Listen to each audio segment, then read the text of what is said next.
Welcome to another episode of Overcome Out Loud with Charlie Smith. This podcast was created and remains committed to sharing the stories of incredible men and women that have overcome adversity and challenge in their lives, really to give you hope.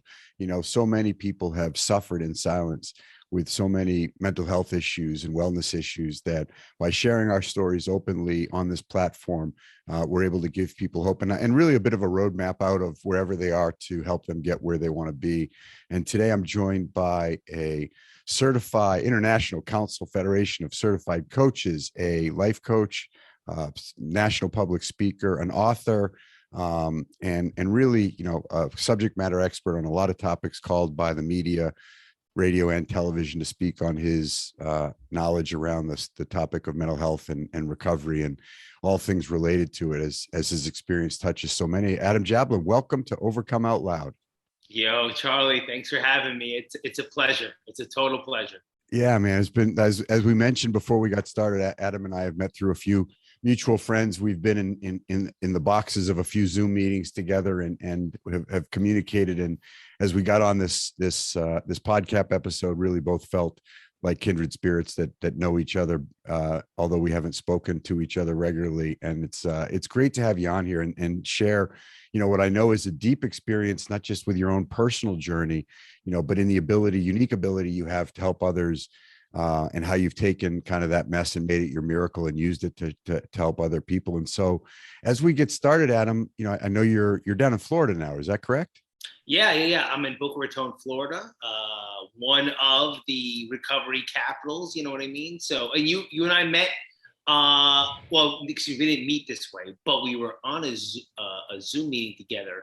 That was my home group. So yeah, that's right. Cool. That was really cool to see. Like I said, to see you on there, and so as we try to create kind of a shared experience, and everybody comes from so many different places to end up, kind of where they ended up before they decided to make some changes. How did life start for you, and what was kind of your origin story of kind of the things that happened and that you kind of relate to as a child, and where did it all begin for you? Yeah, so grew up in Tenafly, New Jersey, right by the George Washington Bridge. Sure, know it well. And the major insecurity that I had growing up was I was the fat kid. My dad used to call me El Chubbo. Grew up as a kid in the 80s. At the time, there was a movie called The Goonies, and my friends would want me to do the chunk shuffle. And when we had to go shopping for clothing, there was a special section for me called the Husky section, where there were clothes. And, it just left a pain, an insecurity, and a fear of always being judged. However, it was a blessing as well, Charlie, because it gave me a very charismatic, outgoing, quick-wit personality, which was, let me make you laugh with me before you laugh at me. Very common in many, many comedians. And go ahead. Sorry. No, I was just going to ask. I know that we use certain, and you'll speak so much more eloquently about it, but we use certain tools to cope with insecurity. I mean, and many of us put on, I like to just call them, masks, call them false self, whatever we've decided to coin them. And so, although you portrayed that on the outside, was that covering up something that, but on the inside you were hurting and didn't feel like the guy you were portraying on the outside? Is that accurate or not? Absolutely. Yeah. Absolutely. Inside I was this insecure, fearful, sad kid that wanted approval, wanted attention in the right way, not the wrong way. Wrong meaning my weight. Wanted to feel accepted, and obviously through you and I are now we're on the back nine, let's say. It took me, I think I was 30 when I found out that everybody feels these things eventually, but to me it was very real, very profound, and it was every day. It was every single day. We moved down to Boca Raton, Florida, when I was 11, 12 years old, where you can have your shirt off every day. It's sunny every day. You could go to the beach, and Charlie, I hated it. I hated it down here with every bit of my heart. I hated it. I missed New Jersey. I missed the friendships. I missed the town. Um, but what did happen was one day I made a decision that I'm not going to look like this anymore. Like I'm just done. Like I said, I'm a kid from the '80s. So my mom started buying me Muscle and Fitness magazine and Flex magazine, and buying me, we used to go to McDonald's every day after school because I was upset. But now she was buying me grilled chicken breasts and apples, and I had Arnold Schwarzenegger's Encyclopedia Bodybuilding, and I started copying these workouts. And in 4 short years, I went from the fattest kid in the class to the best built kid in the class. I went from people going, "Hey, Adam, how many Oreos did you eat last night?" and kind of like nudging me to like, "Yo, man, how much can you bench?" Like my everything changed. The whole outside changed except me. I was still the insecure fat kid inside, wanting people to accept me for the right reasons, wanting people to approve me for the right reasons, still class clown, still very charismatic, very outgoing. But with the muscles came a certain coordination. And with the coordination came a certain skill set. And I was able to play and hang out with the older kids. And the older kids were experimenting, and drugging. And that's how it started for me. So, what an incredibly insightful piece of history for me, because, I think that, and I'll just speak for myself as I got older, having my own, history of having a damaged personal truth, mine trauma based as a result of violent abuse, yours from similar trauma as it relates to kind of having your identity, turned into this plaything of being overweight and being made fun of.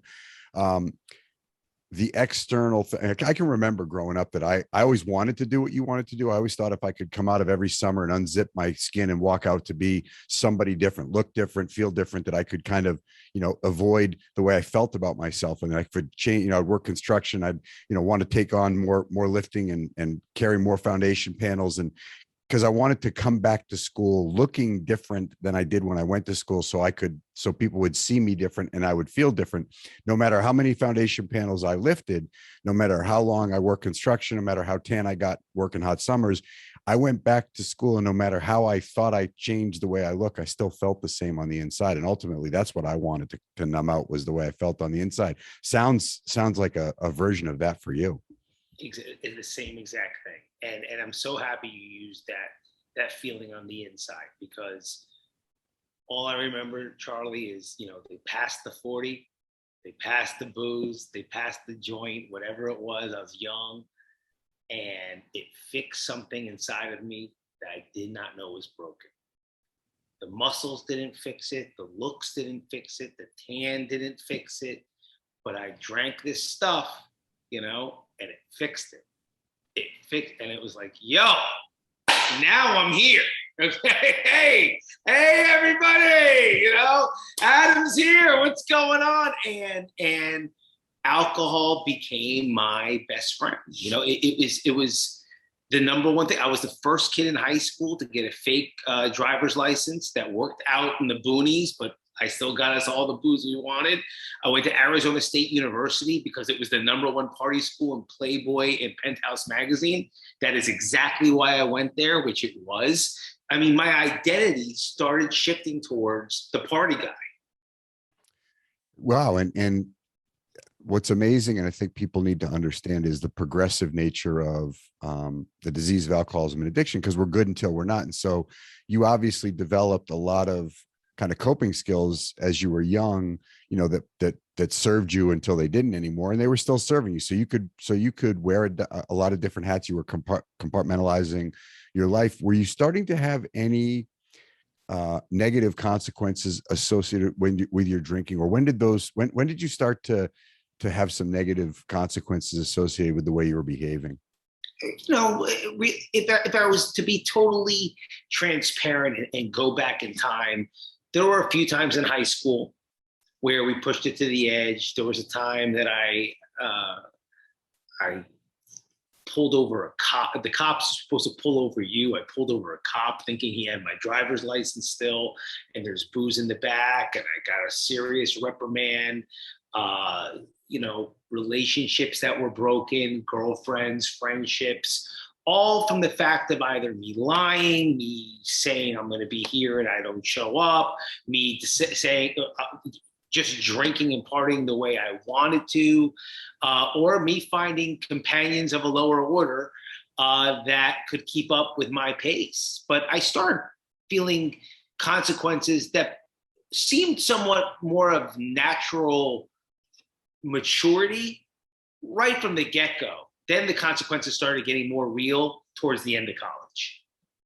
And what was how did college go for? I mean, all of us, I went to college, and I won't say I was in active alcoholism or addiction. I mean, I definitely had come to college just from my own perspective. I came to college with a damaged personal truth. I had learned a bunch of coping skills. For me, school and work were two things that kept me from being in my violent home. So I learned to do those things and then drink on top of them to propel myself forward. What were the Adam Jablin coping skills that you used? Because obviously if you'd just been a drunk, you wouldn't have made it, you wouldn't have gotten into and spent any time. So you obviously had some other coping skills that you were using. What was driving you, beyond the ability to kind of compartmentalize your drinking with the other things that you were doing? What were you relying on to kind of motivate you forward?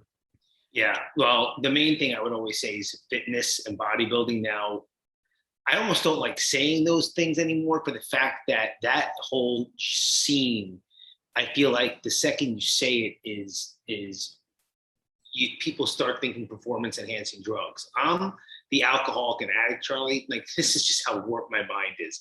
I would not touch steroids, growth hormone, diuretics, all of that stuff. Now, I would take mushrooms, ecstasy, cocaine, Ambien. I mean, like, you know what I mean? So this just shows you how crazy my mind is. You know what I mean?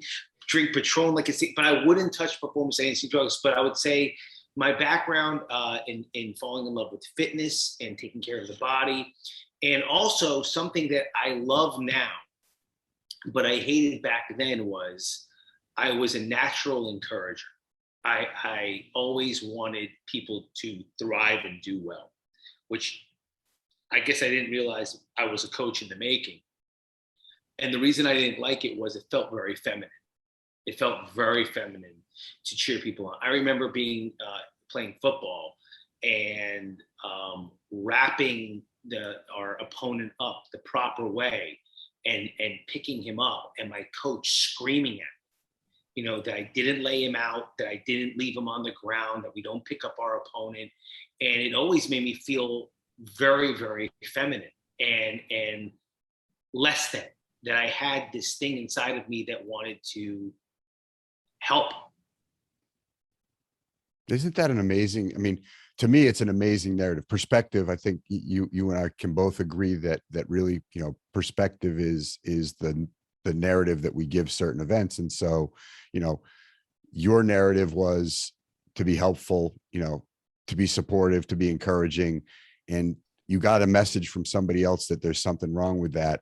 And instead of having belief in yourself and your own desires, you for whatever reason, whether it was your people pleasing background or fear of being made fun of, you decided, hey, he's the coach, he must know better.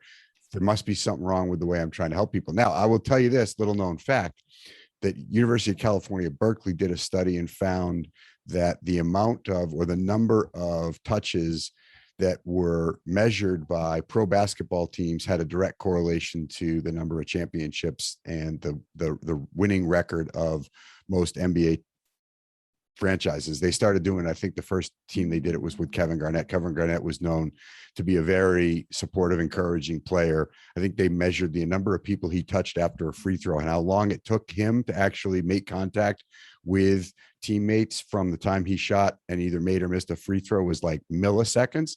And they found that led to success. So Adam Jablin, despite what that coach said, Charlie Smith is here to tell you were fucking onto something, bro. Thank you, Charlie. Thank you, Charlie. Thank you, Kevin Garnett. You know what I mean?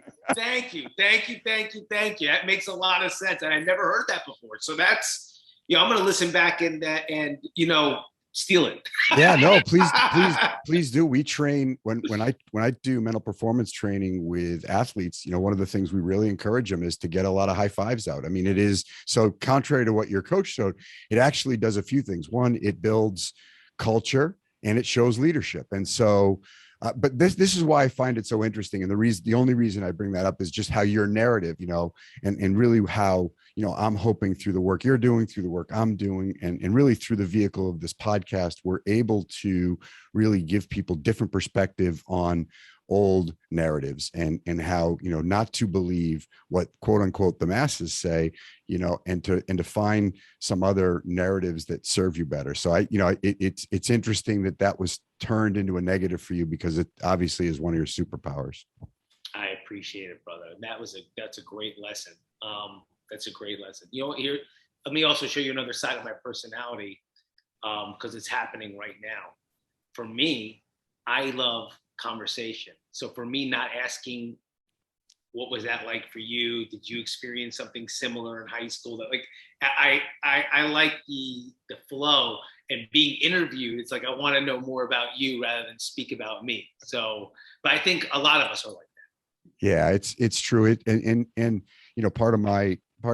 as you develop kind of a niche in podcast, you realize that really my role is to help, share a light on your story, because it is so powerful. But I have a unique relationship. So of course, anytime you want to know something, man, ask away. But I want to get back to where you were. So you had this encouraging side of you that was suppressed, right? So oftentimes when we're younger, we have these parts, and this goes, anybody who has kids out there listening, it's interesting how we tell kids, don't run, instead of walk. There's a lot of don'ts that get said, when we're young, and we hear these kind of negative reinforcements, and we start to build on them. And so there's different ways to narrate, lessons, and when they become negative or limiting, as some of the messages that you got you had these gifts that were being suppressed. You were using drugs and alcohol to continue to kind of mask that.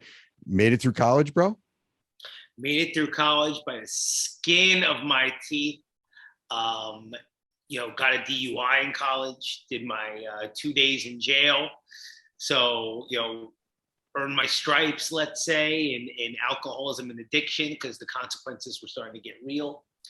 And I was born, and this is a privilege, but I just want you to know, it's funny how people can perceive things. And I was born, Charlie, to take over a very successful family business. I mean, I was told this ever since I was a little boy, which limited my mind on what I could actually do.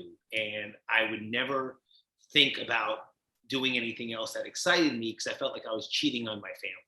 I would feel like I was doing something wrong. So right after Arizona State University, I go right into the family business, which was a lace manufacturing business. We designed and manufactured lace like women's intimate apparel, Victoria's Secrets, La Perla, Hanky Panky.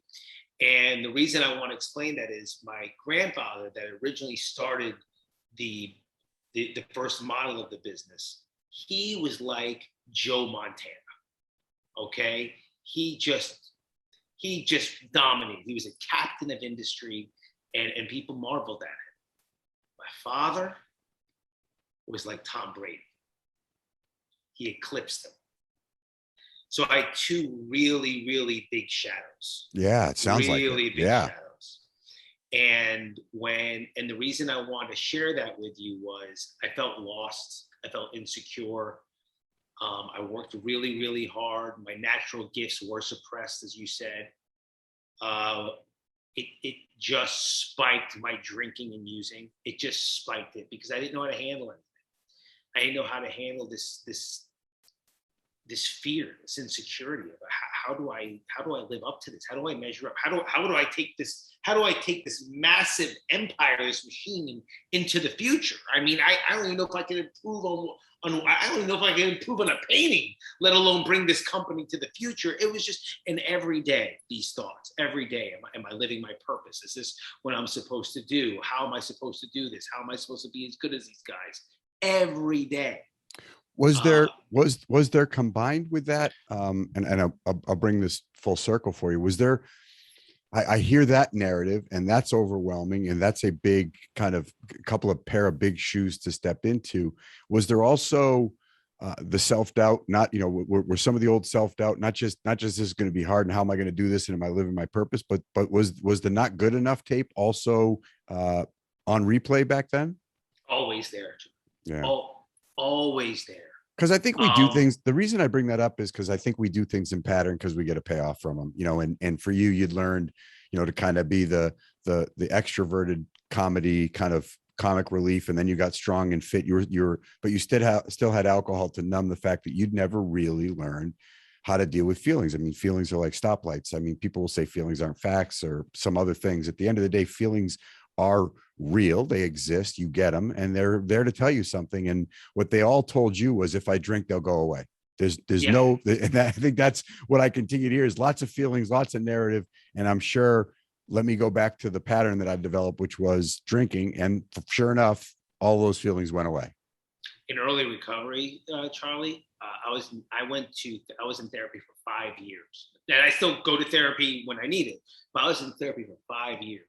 And I'll never forget my therapist saying, Adam's over here and his feelings are over here. And the only thing I'm trying to do is to get them together.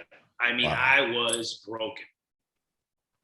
Yeah, broken meaning separated from your feelings. Broken meaning, exactly. No one had ever counseled like myself. No one had ever, shown us a different way to deal with uncomfortable feelings. Feelings, we're all going to get them. And, I like to say I've learned to be responsibly sad, disappointed, afraid, resentful. And I've learned that when I have those feelings, there's a set of healthy behaviors I can engage in to deal with them that don't cause me to hurt myself or others. Yeah. Amen. Amen. But you were yet to learn that lesson. So the drinking obviously was piling up as the pressure of the family business was piling up. And I guess now it sounds like the progression of the disease is kind of showing its face. Exactly. And, we always say things like, we don't know when we cross that line, which I believe is true for all of us. I don't think any of us really know when it actually comes from, let's say, the day it was a very unhealthy dependency to a full addiction or alcoholism. But it was like the Bermuda Triangle for me, Charlie. Basically, what happened was my best friend from college marries my sister. They really weren't in love. So the feelings there, it's my best friend and my sister. I could tell, if anybody could tell, that they were marrying each other because for the wrong reasons. There wasn't this love affair there. My grandmother dies in my arms. And it's the first time I ever really dealt with loss. And at this exact time, the only way I know how to word it is alcohol stops working. When I say that is, what I'm trying to say is, I could drink, and you would see the physical symptoms. I would slur my words, I'd pass out, but right. It stopped working. It stopped doing the thing that it used to do for my brain. I used to be able to have a few drinks and that thing going, you're not as good as your father, you're not as good as your grandfather. You were once the fat kid. You're just a fit guy that does nothing with his body. You're never going to be as good as everybody else. You're 30. When are you going to grow up? That thing. I used to have a few drinks. It would shut off and Happy Adam would show up.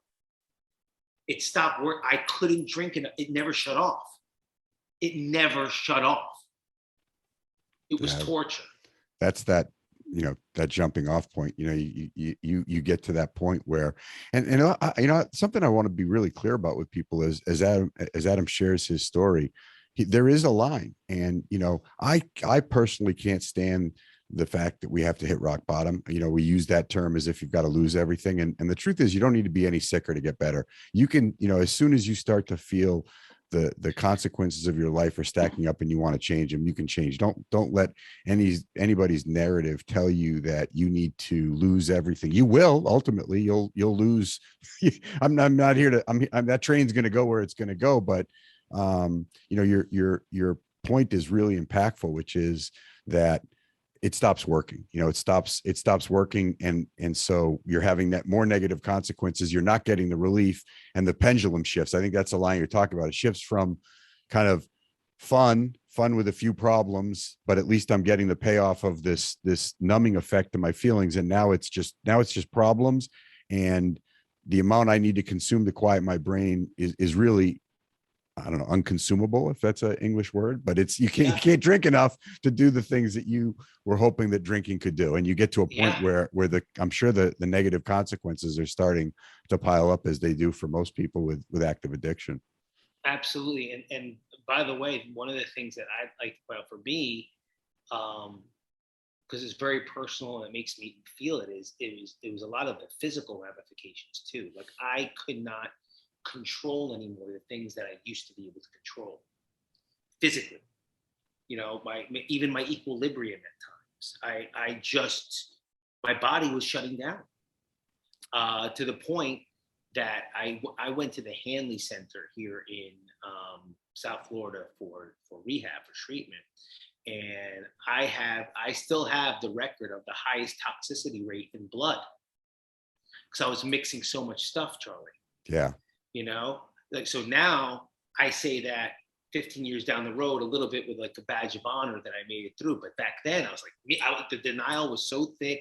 I didn't believe a word they were saying. I thought they were full of it. But no, I mean, I was dying. My And toxicity levels were through the roof. and was that the catalyst for, I mean, what was the we all have, that point where we need to make a shift. What was it, the physical failings that were just stacking up to a point where your family gave you an ultimatum? I mean, we all hit that bottom of the hole and the shovel says ping, you're not, you want to go further or not? What happened for you? Yeah, well, so I was mixing a lot of prescription pills with the alcohol, a lot of prescription pills.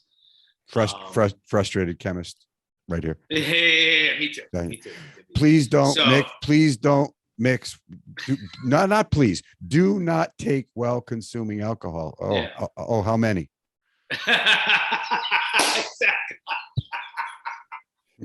Exactly. Exactly. Yeah. So exactly. And the reason I wanted to say the physical, because the physical was for me was the personal feeling inside. To everyone else, it was my behavior. It was just I was dark. I was 1 minute I was too happy and euphoric. And you never got a consistent Adam. And I just had a child. And I think what happened was that my daughter, this gift from God, not just for myself but for the entire family, was like, okay, look, this is real now. Adam got away with a lot of shenanigans, but now we have somebody else to worry about. So everybody, they hired the right guy. His name is Michael Walsh. He's still wonderful and big in the industry, and everybody chips in Adam's story. Adam, well, there's this time that Adam was doing this in the garage, and there's this time that Adam fell down on the plane to Vegas, and there was this time that Adam drove his nephews drunk, and there was this time that Adam actually bathed his daughter drunk on Patron, almost slipped down the stairs, and everyone puts in a story, and the guy goes, yeah, sounds like your son has a problem, sounds like your husband has a problem, and I walked into an intervention. So you were intervened on, and that's, I know lots of intervention stories, and I think I'll call all of them successful, just because at least it put a light on the issue. Not all of them led to recovery.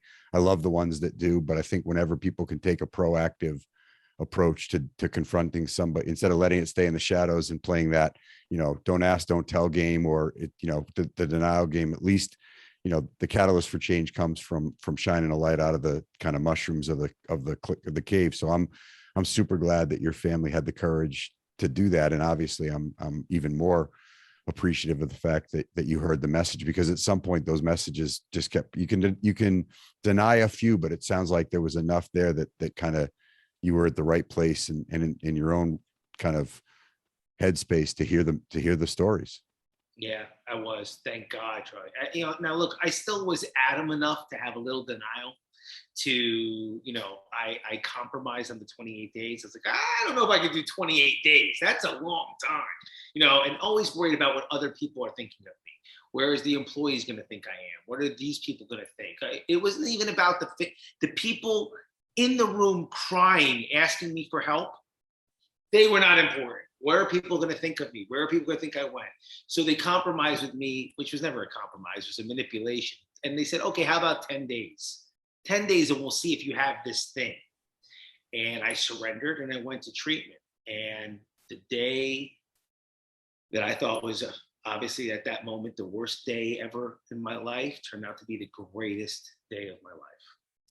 That's a great way to describe it. Can we just talk a little bit about surrender? Because I know, I'm a student of words and what they mean. And, there's a definition of surrender that, I've always kind of been drawn to. I mean, I think it's the one that says you give up and lay down your weapons and join the winning side, and to me, it's not this surrender of defeat. It's this surrender of, I'm surrendering the shitty life I have, and I'm willing to see if I can do some things to get a better one. And I think people confuse surrender with being defeated, and you might be defeated in one aspect of your life, but as you've pointed out, I mean, tell me that you haven't been way overpaid for what you thought you'd get out of taking that bet.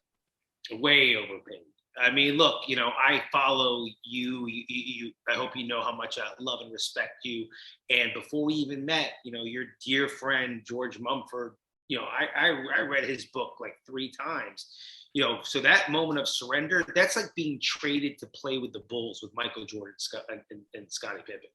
It's like the day you get called into the office and like, Charlie, you're being traded to the Lakers to play with Kobe and Shaq and Phil Jackson. I mean, you don't know it at the time.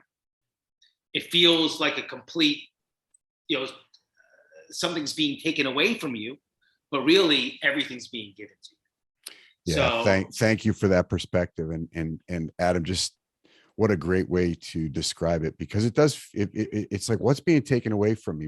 The amount of times I've drove drunk, the lack of reliability to my family. You're going to take my dishonesty away from me. You're going to take these sordid places I've been hanging out away from me, and you're going to put me into the sunlight of the world and around my friends again. It's like, but that trade seems, look, I mean, I say it today, and you and I can both say it with a bit of a changed life behind us, but at the time it seems like a loss. Oh, absolutely. Look, I remember first day in treatment. I mean, honestly, Charlie, day one, saying I'm an alcoholic for the first time. I said, actually, I'm an alcoholic and an addict for the first time. And I was saying it because everyone else was saying it. And I wanted to get the heck out of there. So I wanted to obey by the rules. And I'm going somewhere with this. And I remember a huge gorilla jumping off my shoulders. And I could breathe. Like, I just admitted what I was. I did for the first time. And it fit like a glove. Like, oh, wait, that's why I got a DUI. That's why I wrote 30 emails and letters to my wife that I'll stop drinking. That's why I was forging prescription pills. That's what, everything made sense. And then within a heartbeat, within a second, it was like, how am I going to watch the Jets game with my dad now? It felt like something was taken away from me. That's where I was going with it. I didn't know how to live without. Yeah, that's you reach this point. And this is true for anybody who's facing adversity or challenge or change in their lives. When we talk about overcoming, and in the particular case, it's overcoming the substance abuse issue, but really you're recovering from this kind of spiritual bankruptcy, this kind of unhappy, unsatisfied life that came from feeling less than and using substances. I mean, people get confused. The substances weren't the problem, they were the solution. And so now we're going to take what had been your solution, and what are you going to substitute it with? I mean, the Jets game is more fun with a few beers, and for a normal person that's true, but for Adam, a few beers led to a DUI or a missed opportunity to see your daughter, all these other things. And so the consequences of an abnormal drinker are different from a normal drinker, and you had to find a substitute for that belief, and learn how to watch the Jets game as a man who wasn't going to consume anything. How hard was that? That's a great question. Actually, even harder to be a Jets fan. And I mean, terrible. It's one thing if you're a Patriots fan and having this, at least your team's winning, but how are you going to deal with the Jets sober? Now I'm really digging in. You see what I mean? Yeah. Yeah, you can really feel my pain. Yeah, no shit. It's difficult to put into words, because the way I would explain it, and Charlie, you know exactly what I mean, is it's hard in the sense of it's like learning to write with your opposite hand. You know, everything just felt foreign. It wasn't that I felt like if I sat there with my dad, I had to have a drink, but everything just felt challenging. Yeah. So, you know, if you anything you do, just try to do the way I try to explain to people is writing with your opposite hand. It just felt like I was still me. Still had the same feelings, but everything just felt difficult, hard, new, very, very new. But I had built great counsel around me, great mentors, great fellowship, great friends. And I was able to, as long as I was open and honest, I was able to share it and realize that this is not the first time that anybody went through this. You know, I remember learning, hey, you know what you could do, Adam? You could bring your own car keys. That way, if you feel really uncomfortable, you could leave. That was like mind-blowing information. Wait, you mean if I'm uncomfortable, I can leave? Who knew? Yeah, I thought I had to be the life of the party and the last to leave. I mean, you're, and I want to go back real quick because as I, have committed myself to taking these incredible stories from people like you and finding these pieces to help other people. You said something really important, and it's that community and connection. And they say if you want to go fast, go alone. If you want to go far, go together. And I mean, what I heard you talk about was how, because you've gone far, and it sounds like if I'm hearing you properly, that it wasn't something that these weren't weights Adam decided to lift alone, that there was a group of people that had some wisdom and some experience, and I know some of the people that you hang and ride with are pretty solid men and women. And you put some guys around you that really knew what they were doing. And then you listened to them. Did I hear that right? You got it 100% right, Charlie. And I'm that guy,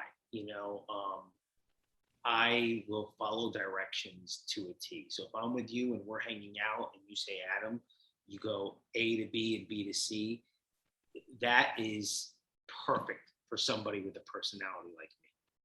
You know what I mean? Just give me the freaking directions. You know what I mean? When I don't have the directions, that's when Adam goes a little, woo, you know what I mean? But if you can show me the path, what I want to do is make men like yourself and the people that I follow or I'm with, or however you want to word it, I want to make them proud of me. I want to make my fellow man proud. I want them to say, that was an accountable man. That was a good friend. That was somebody that tried. He really tried his hardest. And they say that because you are now that man? Yeah, they say that now because I am that man, that I try to be. I mean, look, Charlie, I fall short. I fall short every day. I never want to make anybody feel like, I walk on water, but I do try. I really try to help others as much as I can, to lean into my faith as much as I can, to be as accountable as I can, to be a man of my word. And if I fall short, I have these principles that I live by now that I can amend and I can fix mistakes, and I can call people and say, hey, I said that wrong, or I just have a whole different way of viewing life now. It's similar. It's exact way that you see life, but other people may not understand that. Yeah, no, you pointed that out so perfectly, because I think, one of the things that I used to fall into the trap of was I used to stack bad days together, right? So I would miss the whatever, and then I would start to feel that I'm a person who misses things, and I'd start to feel guilty and ashamed about the behavior I engaged in as somehow defining who, quote unquote, I was, not just what I did. And then I'd start stacking bad days together. And I think one of the things about, changing the way that we used to live and living by different principles is that reflect and refocus. And it's not, I may have fallen short today. And as you point out, any human being is fallible. It is one of the greatest gifts we've been given. And as long as we go back and, I just recently kind of picked up on an interview that Kobe gave that I share with a lot of people about losing, rest in peace, He said losing is exciting. He said this on I think a Lewis Howes podcast, and I was kind of taken aback by what he meant. But what he meant is there's lessons there, and it's not the winning or the losing. He says I treat them both the same because there's both lessons. What do I do well? What do I want to do better, and how am I going to do it? And I can learn those things whether I win or lose. And so thank you for pointing out that kind of mentality of not being defined by the setbacks, but being more defined today by addressing them. Yeah, absolutely. So this blessing that you and I have, it's very difficult to put into words, but many times, you and I are having a conversation like this, and I almost feel as if it almost feels like it's a dream, because I used to feel like I had conversations and nobody understood me. And we're talking, and it's like I feel like I'm at home. It's a very special feeling. It is a very special and feeling. I wish we can make everybody feel like this. I really do.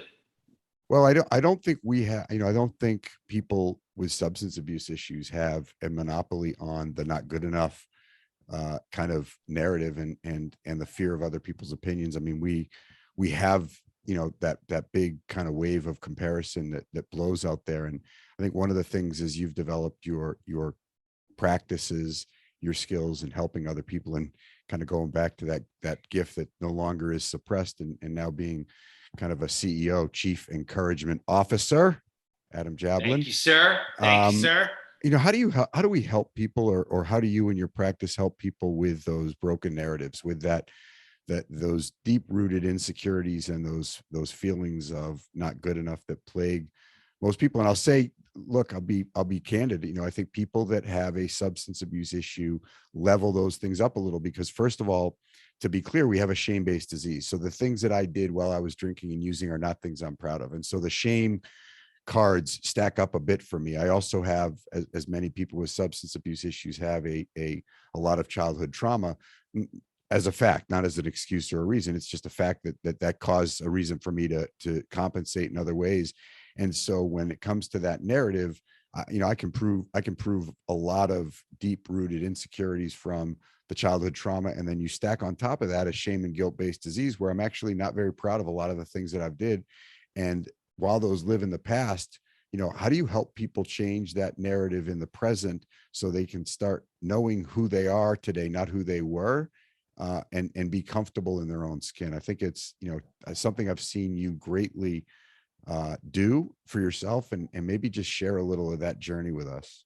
Yeah, Charlie, thank you for saying that. I appreciate it more than you know. And I'll give you, let's say, this better than anybody. Each person's an individual, but I'll try to break it down, even though I'll break it down a little bit like a fraction. The first thing I do with a client is, I want to get to the causes and conditions of what made them feel the way they feel, think the way they think. So you said the causes and conditions yourself, from childhood, from trauma, from mom, from dad, from high school, from the first girlfriend, the first boyfriend, the first drink, the first drug, the first kiss, the first broken heart. Where are these ideas come from? Where are these coming from? And we take a look at it and we stare it down. One of the things that I do personally, because I spend a lot of one-on-one time with my clients, is, for me, it works beautifully, is I let them see through me. What happens is they hire me, hire you, and they don't mean to, because I'm the same way, but they automatically elevate. Maybe like, oh, Adam's here and I'm trying to get up here. I'm trying to get up to Adam's level. And what I finally do is I explain to them that's not it at all. It's actually like a road. It's a road. I'm not higher than you. I'm down the road. And I know where all the pitfalls are, where you should make a left, where you should make a right, make a U-turn over there. I'm not higher than you. I'm your equal. And I let them know all of my faults, all of my character defects, all the things that happened to me, all of my triggers, all of my traumas. And now we have this bond. Now my client and I have this bond, because what they're realizing is I'm not this elevated human being trying to raise them up to my level. I am them down the road saying, whoa, stop, make a left. Trust me, I understand. Just shut up.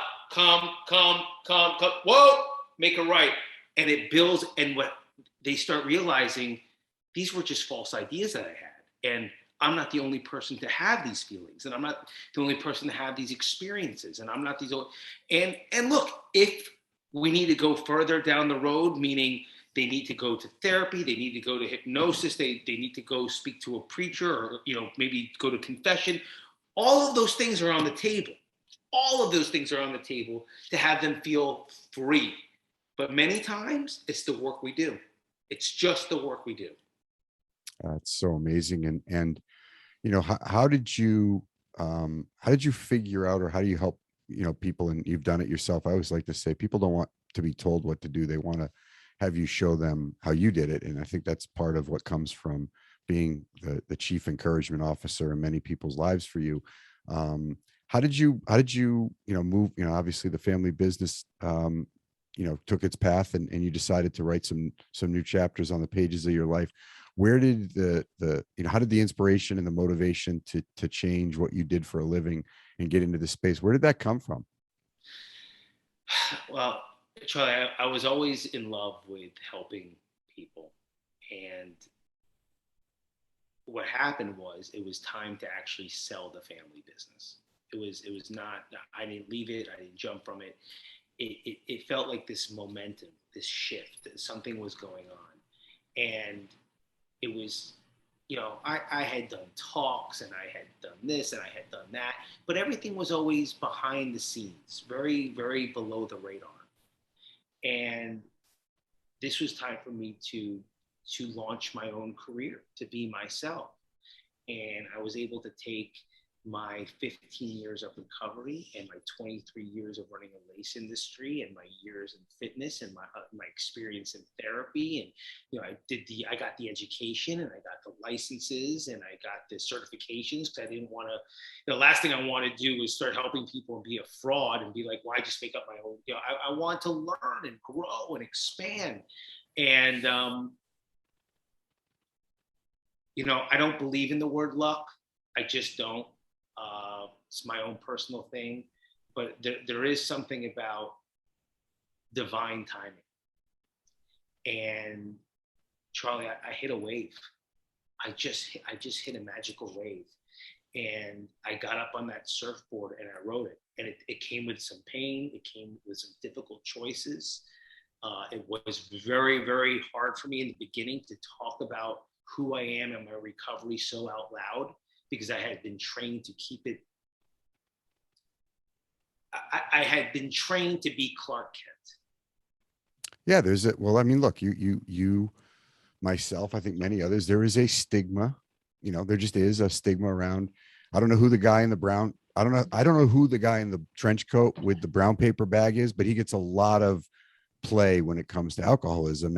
And unfortunately, there are that level of alcoholics and drug addicts, and that's one kind of picture of an alcoholic, but it's not the only picture of an alcoholic and a drug addict. And it's a mental illness, and it's a disease of the brain. And it's again, I'm not here from the Mayo Clinic or Harvard. I'm here from my own experience of what plagued me, which was an allergy in my body and an obsession in my mind, and it's centered in my mind. I knew that. But there is a lot of stigma. You think alcoholic, you think, someone's going to steal the till. You think someone's going to, always be that way. And, people would say, I just can't, I don't like that you have to always identify as an alcoholic. And I said, well, you make it sound like it's a bad thing. I mean, right. For me, that's like saying, oh, I'm a diabetic, or I have arterial sclerosis, or, I have whatever, issue you have, or whatever issue that you've brought to this world that you're dealing with. It's, to me, it's not a negative. It's now, if I was an alcoholic that wasn't in recovery, and I was continuing to drink and use, then I would be a burden on myself, my family, and society. And that wouldn't be, a great thing. I would have to live that life. But I think to be a recovering alcoholic is one of the greatest gifts that I ever gave myself. So that's just, I think what comes with the stigma. I'm cut from your exact cloth. I'm extremely proud of it. I'm extremely, the label is not something that I hear derogatory at all. It's but again, because you and I are on the other side of it, and I feel like it's the thing that makes me relate to my common man more than anything. But like, Is one of the things that, what a great conversation, by the way. I think one of the things everybody needs to understand, I don't care if you are, Steve Young gave a talk at Stanford University in front of a group of students. And one of the questions that came out is, what do you attribute your success to, as a world-class, world champion, Pro Bowl, Hall of Fame, NFL quarterback? He goes, oh, because I'm a lawyer. They looked at him like, what do you mean? He goes, because that's just what I did. It's not who I am. There's not one part of my life that defines me. I'm a father, I'm a fiance, I'm a friend. I have lots of different roles. If you were to look at, the me wheel, I have a lot of different roles, and none of them define me. They're all just parts of my life. And I won't ever pay privilege to any one of those aspects. Alcoholic, friend, father, employer, any of them. I mean, they all are part of who I am, and I don't deny any of them, and I don't pay too much privilege to any of them. I love that. I heard somebody once say, I'm an alcoholic. He was introducing himself that he was an alcoholic, and then it was a fact. It's not something that he's proud of nor ashamed of. And I thought, it was just very clear cut, black and white. What was the, and I look back at people's overcome stories, I try to find, those nuggets. And I just wonder, because we speak often to people who, are in that often may feel in a dark place. A lot of people have started to, and a lot of our audience, is kind of in that kind of jumping off spot, or just in their life feeling stuck and want to overcome sometimes not even a situation, but just a feeling. And so, as you sit in a dark place and you get to that point where your life, in whatever fashion you can describe, isn't where you would like it to be, what's the Adam Jablin, kind of top 2 recipes of starting any kind of change for people? As I know you're as skilled at this as anybody, and I think people that listen want, to have some actual items that they can take to help them feel unstuck. What are kind of the top 2 things in your overcome story that you relate to kind of maintaining and enjoying the freedoms you have today? Yeah. So I would have to say, if you're at that place, because, and these are for me, because it was so contrary to who I am, to what I wanted to do. The first thing is to share it with another person you can trust. When we share it, we cut it in half. Now, I'm somebody, I would love to say, trust me, my brain was telling me to say, because I knew it would have more substance. Well, move a muscle, change a thought. But it's too easy. It's too much of a cliche. And honestly, I was somebody that could move a muscle and train all day and still drink and take pills. So that recipe works at certain times. The first thing I would say is share it. Share it with someone you can trust.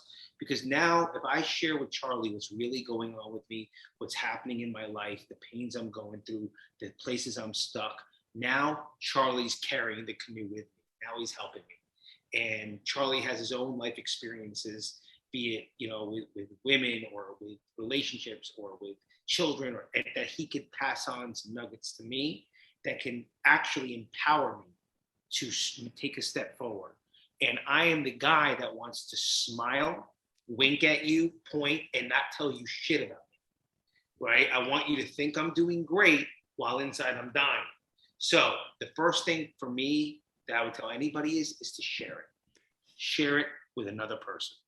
So if I was, I don't know, Richard Dawson, Steve Harvey, whoever's hosted Family Feud, and I could do that, Heather, survey says, bing, 35 episodes into Overcome Out Loud, guests from George Mumford to Mike Diamond to, Jude Weber to Chris Thomas to, you line Wes Gear, you line them up. Number one answer, ask for help. Let somebody know what's going on. Every single person who's had to overcome anything in their life has all suggested, like Adam Jablin, do not go alone. Thank you for that one. Don't go alone, my man. Yeah, man. Awesome. And this, the second one is, I think number one is so important that I think, believe it or not, number two is kind of like it's interchangeable. As long as number one is there, you could do maybe like journaling and automatic writing, because you'll see some things about yourself. You could do some spiritual readings to enhance the mind. There's move a muscle, change a thought. There's a lot of things that I could put at number two, because number one is so freaking important. Number one is the that sharing with another person and asking for help and being open. Like Charlie, if I ask you, hey, I'm going through a divorce and I could really use, can you tell me what you experienced? I have a moment there where a lot of people like me like to go, okay, I asked the question, now I'm shutting the window and whatever. Just keep that window open. Yeah. Listen to the feedback. Don't act like you know everything. Just take it in. That's a great second part of it. And wow, that is such a great way to wrap this up, and what great perspective. Take it in. Don't just ask the question, but then be still and know. And I think that's what so many that's what so many can fail to do.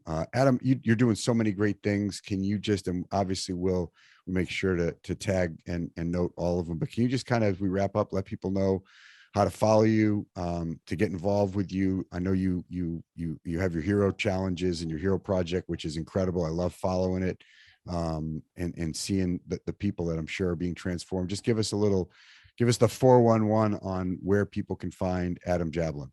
Yeah, well, I mean, on all the social network platforms. So on Instagram at Adam Jablin, Facebook at Adam Jablin, LinkedIn at Adam Jablin, and I'm doing a lot of news lately. But really, Charlie, it's an honor to be on your show, because a lot of times I'm not with a fellow brother, and the outside world is asking me about people like us, and it's nice to be with someone like Mike Dye on the front lines, and we're doing it together. But they could just look up my name, and I'm there, and I'm happy to talk to anybody at any time. That's so great. And your book's on Amazon?